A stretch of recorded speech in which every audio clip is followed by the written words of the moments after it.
ভারতের রতন টাটা এমন এক নাম যার নাম সবাই জানে। এর দুটি প্রধান কারণ রয়েছে। প্রথমত, তিনি একজন বিজনেস টাইকুন এবং দ্বিতীয়ত, রতন টাটার দেশের প্রতিটি বাড়িতে প্রবেশাধিকার রয়েছে।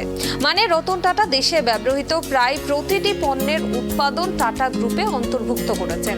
তার রান্নাঘরে ব্যবহৃত লবণ, জল বা রাস্তায় চলমান যানবাহনই হোক না কেন, কোনো না কোনোভাবে রতন টাটা ভারতীয়দের জীবনের অবিচ্ছেদ্য অংশ হয়ে উঠেছেন। জামশেদজি টাটা দ্বারা শুরু করা কোম্পানি টাটা স্টিলসের মাধ্যমে রতনজি টাটা দেশকে বিশ্বের প্রতিটি কোণায় নিয়ে যেতে অভূতপূর্ব শ্রম ও অবদান রেখেছেন। রতনজি টাটা, যিনি টাটা গ্রুপকে উচ্চতায় নিয়ে গেছেন। ইতিমধ্যেই পদ্মভূষণ এবং পদ্মবিভূষণের মতো অনেক সম্মানজনক পুরস্কারেও ভূষিত হয়েছেন।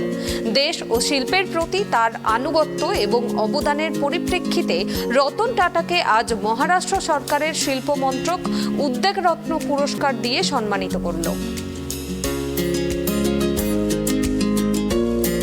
पहली बार शुरू हुआ और वो पहली बार रतन टाटा जी को देने का सौभाग्य हमें प्राप्त हुआ है और उन्होंने ये महाराष्ट्र सरकार का बहुत ही महत्वपूर्ण उद्योग रत्न पुरस्कार एक्सेप्ट किया।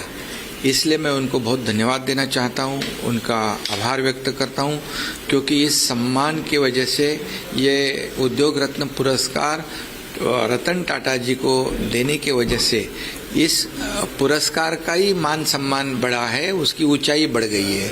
और इसलिए रतन टाटा जी का योगदान या टाटा ग्रुप्स का योगदान हर क्षेत्र में, नमक से लेके जो सामान्य व्यक्ति जो गाड़ी यूज़ करता है उससे लेके महंगी गाड़ियाँ जो है वो गाड़ी से लेके एयरलाइन तक सभी क्षेत्रों में, सभी सेक्टर में टाटा ग्रुप काम कर रहा है। और टाटा मीन्स ट्रस्ट और विश्वास। लोगों के दिल में टाटा ग्रुप के बारे में बहुत ही विश्वास है और इसीलिए आज जो हम सरकार ने उनको उद्योग रत्न पुरस्कार दिया है, इसलिए मैं टाटा जी का बहुत बहुत अभिनंदन करता हूँ, बहुत बहुत उनको शुभकामनाएं देता हूँ।